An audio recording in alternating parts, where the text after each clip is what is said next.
Aquí comienza Entendiendo los Tiempos. Con ustedes, su anfitrión, Eduardo Saladín.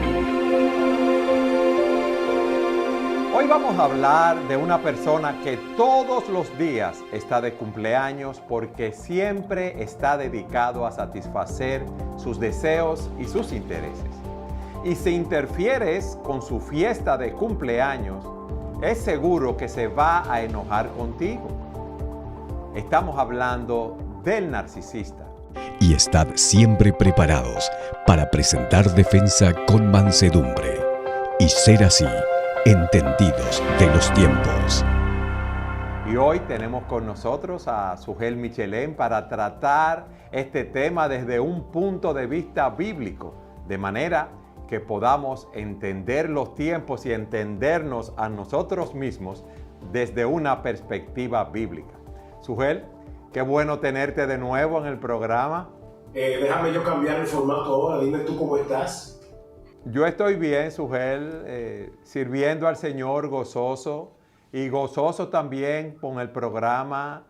Empezamos el año pasado en agosto en nuestro nuevo canal y hemos estado creciendo continuamente y queremos exhortar a nuestro público, ¿verdad?, que se suscriba al canal de manera que podamos tener una mayor cobertura. Sugel, ¿qué es un narcisista? ¿Cómo tú definirías a este tipo de persona? La psicología usa la palabra narcisista para hablar de alguien que está tan enamorado de sí mismo que es incapaz de amar a los demás. De hecho, Narciso, según la mitología griega, era un joven tan hermoso que todos se enamoraban de él, hombres y mujeres, y él los rechazaba. Debido a que él rechazó a una ninfa llamada Eco, Némesis lo castigó enamorándose de su imagen reflejada en un estanque. Y según la mitología, bueno, depende de qué mitología, porque está la griega y la romana, y son diferentes en el final de la historia, pero según una de las mitologías, él se tira en el estanque tratando de capturar su imagen y muere ahogado, y en la otra él se suicida porque es incapaz de poder alcanzar el objeto de su amor, que es él mismo.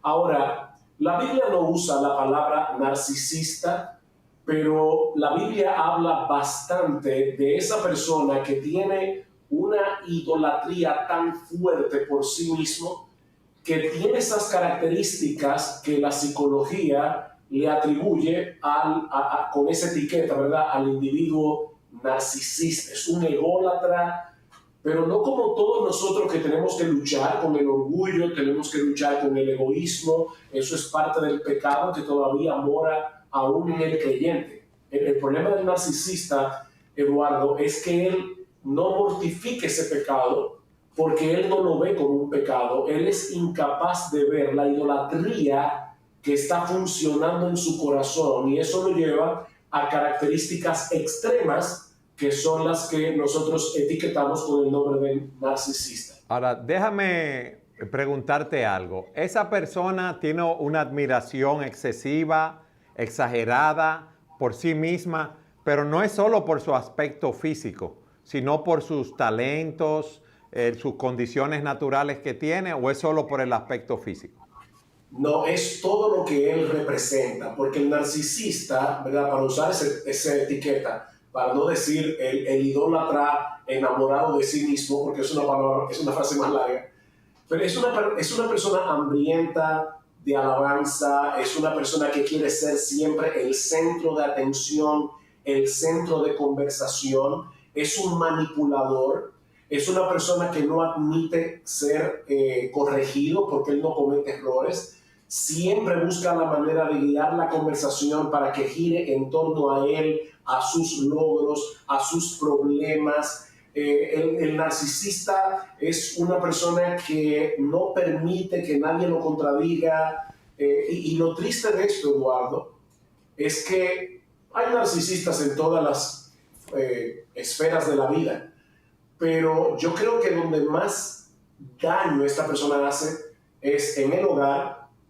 en la iglesia y en el matrimonio. Claro, el hogar y el matrimonio están ahí conectados, pero Un narcisista le hace mucho daño a sus hijos, un padre narcisista es muy destructivo para sus hijos, un esposo narcisista o una esposa narcisista es muy destructivo para su cónyuge, y un pastor narcisista va a hacer mucho daño a la obra de Dios. Y alguien puede preguntarse, ¿y de verdad puede haber un pastor narcisista? Bueno, yo creo, Eduardo, que muchas personas que profesan ser cristianas tienen características que son peligrosas, porque habría que preguntarse si de verdad esa persona se ha arrepentido de sus pecados y ahora está viviendo para la gloria de Dios y no para la gloria de sí misma.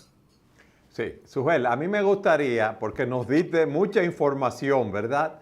En pocos minutos. A mí me gustaría primero que esas características que tú mencionaste de las personas narcisistas, abundaras sobre alguna de ellas, de manera que las personas que nos escuchan, las personas que están mirando el programa, puedan hacer un análisis de sus vidas. Por ejemplo, tú dices que se creen mejores que los demás, que son superiores a los demás.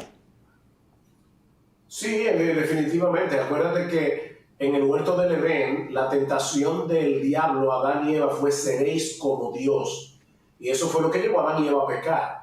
De manera que todos nosotros, Eduardo, yo puedo decir que tenemos rasgos narcisistas, pero yo no puedo etiquetar a todo el mundo como un narcisista a menos que esa persona deje de mortificar esos pecados y se vea atrapado por esos pecados. Déjame decirte algunas cosas. Por ejemplo, es típico que el individuo a quien le podemos poner esa etiqueta es encantador con todo el mundo fuera de la familia, pero los que viven con él son muy desgraciados, porque el narcisista exige mucho y da poco. Es una persona que exige lealtad y de hecho en el plano eclesiástico uno tiene pastores, ¿verdad? Pastores que nadie los puede corregir, nadie los puede contradecir. Cuando predican, dan sus opiniones personales como si fueran verdades bíblicas. Cuando alguien se le acerca y le llama la atención, se molesta. Es una persona que exige casi un culto a la personalidad. Y en la iglesia es típico del pastor narcisista que los que están en buenas con él son los que le llevan información de los hermanos, porque él quiere tener un control absoluto de todo lo que pasa en la congregación.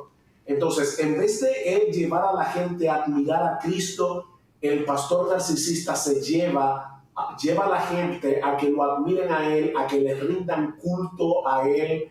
Es una persona muy dañina porque definitivamente no modela a Cristo, ni tampoco lleva a la gente a Cristo, sino que él quiere ser el centro de atención de la gente en la misma iglesia. Entonces, fíjate cómo yo puedo tener una versión religiosa del narcisista que cuando alguien le señala algo que no está bien, lo increíble de esto, Eduardo, es cómo él puede manipular la misma Biblia para acallar las voces que se resisten contra él, como por ejemplo, no toquen al ungido del Señor. Entonces, es como, crea como una especie de miedo religioso para que nadie se le oponga. O el padre narcisista que le encanta citarle a los hijos: honra a tu padre y a tu madre. Pero no cita el texto de Efesios que dice: padres, no provoquéis a ira a vuestros hijos, sino criadlos en la disciplina y amonestación del Señor. O el esposo narcisista que vive citando Efesios 5, cuando dice: casadas, estad sujetas a vuestros maridos. Pero ellos no le ponen atención al texto de Efesios 5:25 que dice: amad a vuestras mujeres como Cristo amó a la iglesia. Entonces, en su versión religiosa, el narcisista manipula la Biblia para, al final de cuentas, salirse con la suya y ser otra vez el centro de atención. Sujel, ¿cómo se hace una persona narcisista que se cree, verdad, que es superior a los demás cuando trabaja en un entorno en equipo y él considera que todo el mundo es inferior a él? Vamos a decirlo así, en dones, en talentos, en capacidades. Bueno, una de las cosas que tú identificas rápidamente en una persona que tiene ese problema es que siempre piensa que los de su entorno le quieren hacer daño, le tienen envidia, porque como él es, ¿verdad? Él quiere ser el centro de atención. Tan pronto él percibe una amenaza a eso, ya sea que le dieron el mejor puesto a otro en vez de dárselo a él, o promovieron a otro en vez de promoverlo a él, esa persona va a hacer todo lo posible por chismear, por hacer que el otro se vea mal delante del jefe, porque él quiere esa promoción. Él es incapaz de poder decir, no, el otro lo hizo bien, lo hizo mejor y él merece estar ahí. No, él no puede pensar así, porque él quiere ser el centro de atención. Volvemos otra vez al mismo punto. Sí, tengo entendido, Sugel, que las personas narcisistas no aceptan las críticas, no aceptan que les lleven la contraria, y cuando se sienten criticados o adversados, se airan, tienen ansiedad, no duermen cuando oyen algún tipo de comentario que a ellos no les agrada. No, de hecho, este tipo de personas, cuando se va de una reunión, tiende a repasar en su mente todo lo que pasó, a ver si él dijo un comentario en el que pudo quedar mal, en el que pudo parecer un tonto, porque él no quiere de ninguna manera dar una imagen vulnerable delante de los demás. Y por eso no es una persona transparente. Sí, perdón. No, te iba a decir que cuando una persona es así, que se considera superior a todo el mundo, entonces nadie es suficientemente bueno para ellos, ni su compañero de trabajo, ni sus esposas o esposos, ni sus hijos, ni nadie. ¿Qué tú nos dirías de esto? Mira, es que estas personas tienden a ser muy desgraciadas, y de hecho, esa es otra de las características del narcisista, que él se siente una víctima, porque todo el mundo está en contra de él. El problema de esta persona es que precisamente porque él se ve como se ve, sufre mucho. Porque la Biblia dice claramente, serán traspasados de muchos dolores aquellos que sirven diligentemente a otro Dios. Salmo 17. Y como yo te decía, nosotros le decimos narcisista, pero es en realidad un idólatra que se idolatra y se ensalza a sí mismo. Entonces será traspasado de muchos dolores. La pregunta es, Eduardo, ¿puede una persona que vive una vida desgraciada y miserable hacer feliz a las personas que lo rodean? Por supuesto que no. No. Él va a desgraciarle la vida a todos los que están más cerca de él, porque él es un miserable y es una persona realmente muy desgraciada. El problema es que como él es incapaz de ver que su problema es él mismo, él se siente como una víctima porque su vida es desgraciada por culpa de los demás. ¿Ves? Es como decía Jean-Paul Sartre, que el infierno son los demás. Bueno, para el narcisista eso es exactamente así. El infierno son los demás, no él. No es su problema. Pero esas personas no aceptan entonces para nada su condición. No, para nada. El narcisista rara vez siente culpa, porque todo el tiempo él se está justificando a sí mismo. Fíjate que en la Biblia, la buena noticia del Evangelio es que Dios nos justifica porque nosotros no nos podemos justificar. Pero en vez de recibir por la fe y con mansedumbre la justificación de Dios, el narcisista vive justificándose a sí mismo. Y por lo tanto, es una persona que endurece cada vez más su corazón y muy difícilmente puede llegar a un verdadero arrepentimiento. Sugel, hasta aquí hemos visto lo que es una persona narcisista que tiene una admiración excesiva, exagerada por su persona, por sus dones, talentos, capacidades. Hemos visto algunas características de estas personas, cómo se creen mejores que los demás, quieren ser el centro de atención, son manipuladores, son personas que no les gusta, si podemos decir así, recibir órdenes. Ahora, a mí me gustaría que en el próximo segmento tú nos explicaras a la luz de las Escrituras o ilustraras a través de algunos textos bíblicos esa persona narcisista, de manera que podamos ver a la luz de la palabra de Dios lo que Él nos dice respecto al narcisismo. Siga con nosotros en su programa Entendiendo los Tiempos.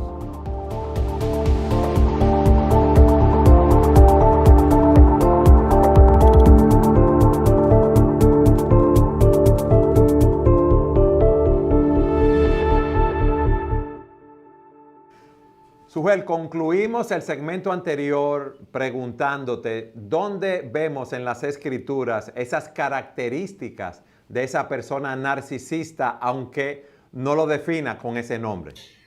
Hay un pasaje interesante en la tercera carta de Juan, donde él le dice a Gallo, el pastor o anciano de la iglesia, dice: yo he escrito a la iglesia, pero Diótrefes, y oye el comentario que hace Juan, al cual le gusta tener el primer lugar entre ellos, no nos recibe.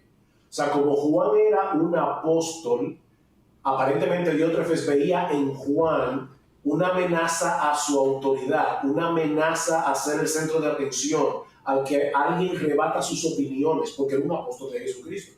Y dice, a él le gusta tener el primer lugar, y por eso no nos recibe.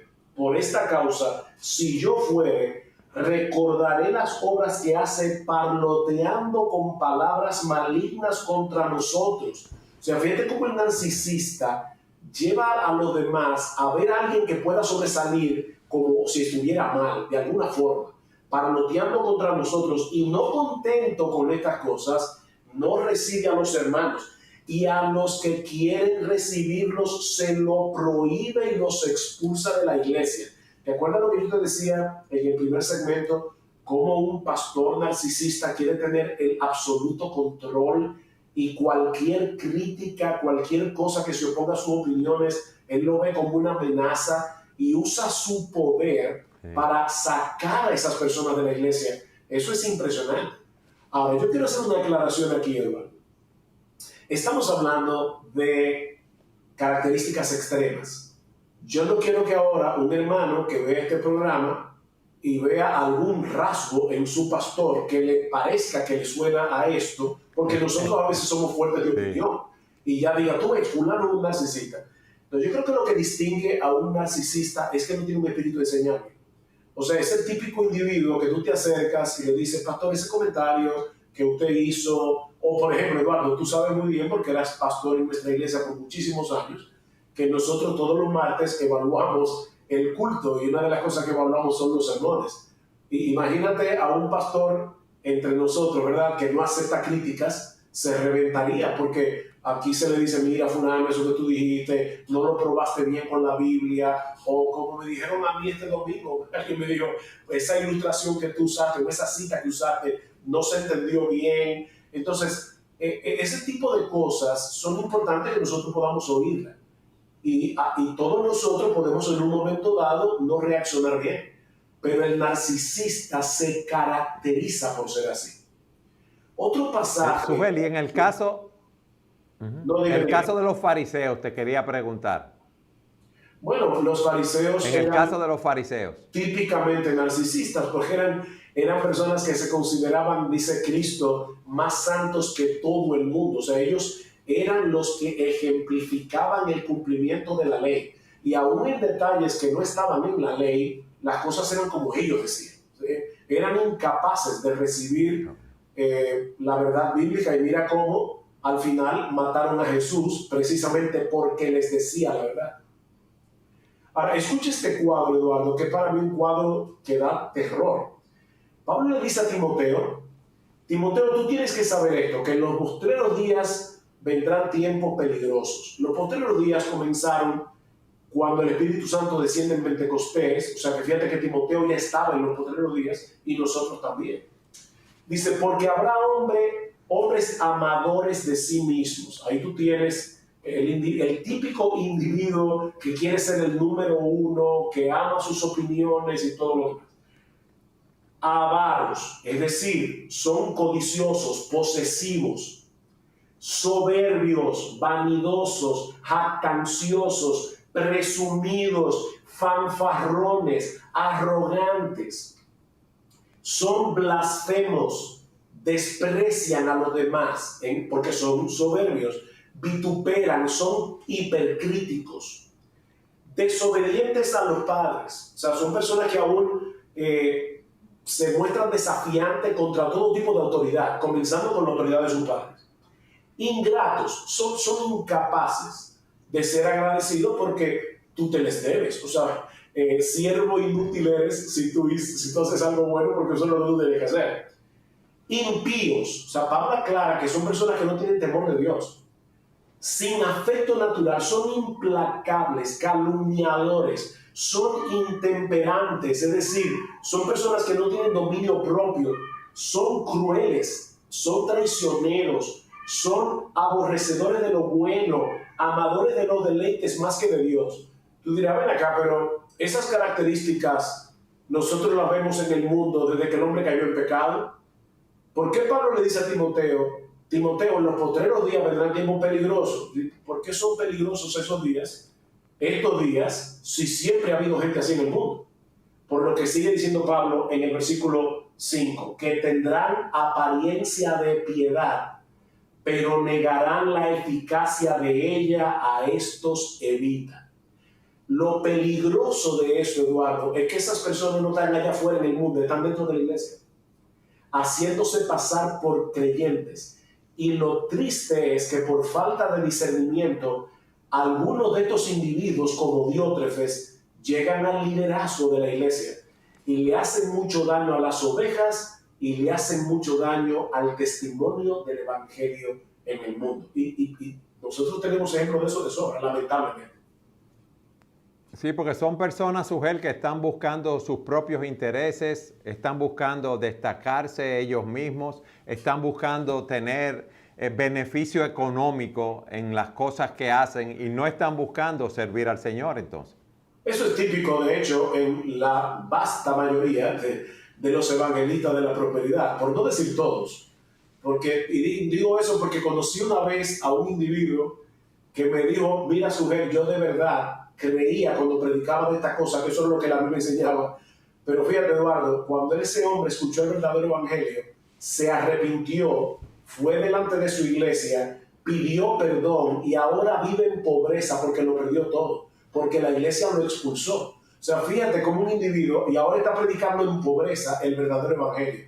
Entonces yo todavía doy el chance de que pueda ser que haya alguien que esté predicando autoengañado el evangelio de la prosperidad y que no sea solo un engañador. Pero ese individuo se va a distinguir cuando se arrepienta al ver la verdad del evangelio verdadero. Sugel, hemos visto lo que es el narcisismo, las características.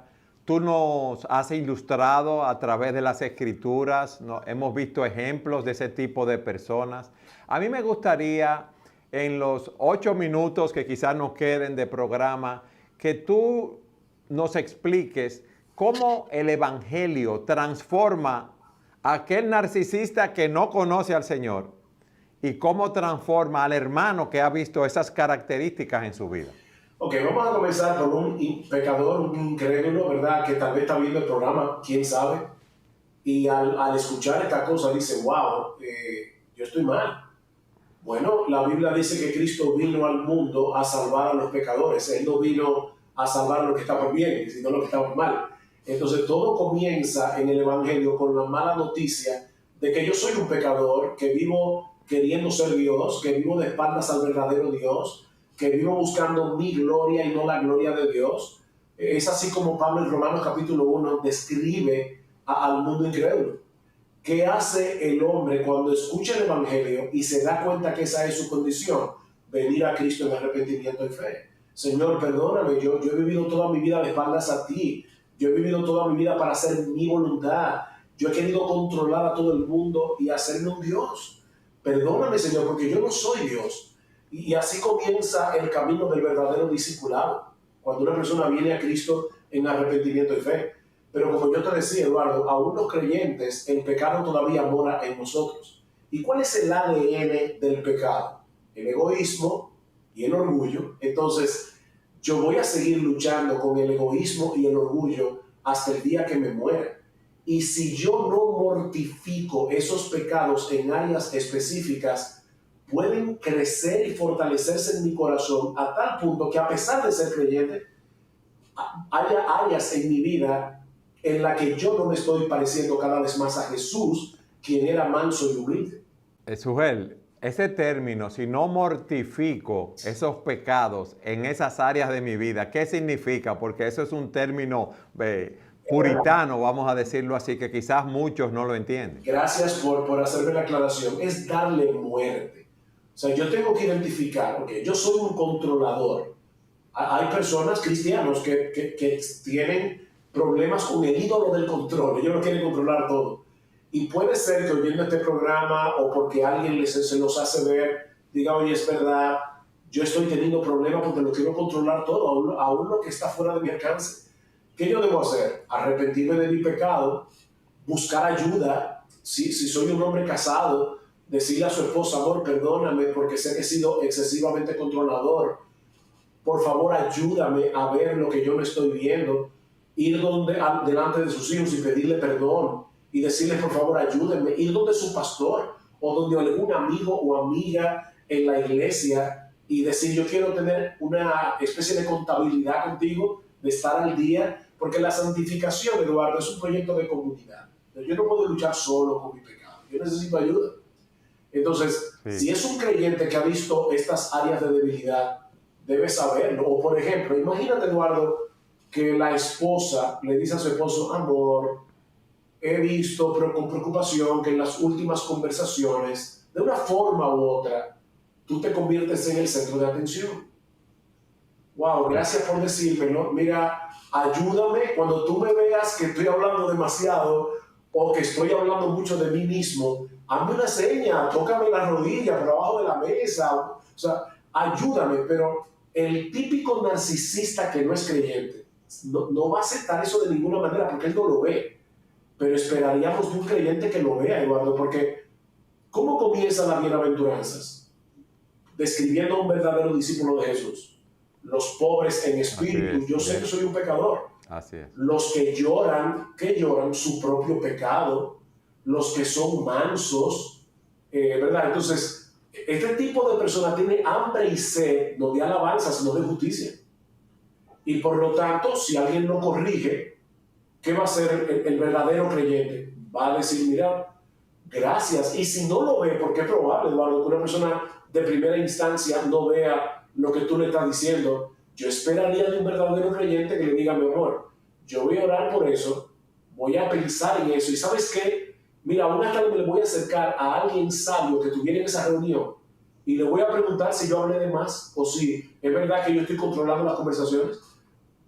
Hasta eso. Sí, pero acuérdate que la Escritura dice que el corazón es engañoso, sin remedio, que no lo podemos entender. Entonces, recuérdate que nosotros tenemos un más alto concepto de nosotros, el que debemos tener. Y si Dios no viene en su gracia, por medio de su Espíritu, y nos muestra nuestra condición, nos vamos a seguir considerando el que más sabe, el más hermoso, el más talentoso de la bolita del mundo. En eso tú tienes toda la razón. Sin el poder del Espíritu Santo actuando en nosotros, no podemos luchar contra el pecado. Ahora, Eduardo, ¿cuál es el remedio de los remedios para hacer morir esos pecados que son característicos del narcisismo? Admirar a Jesús.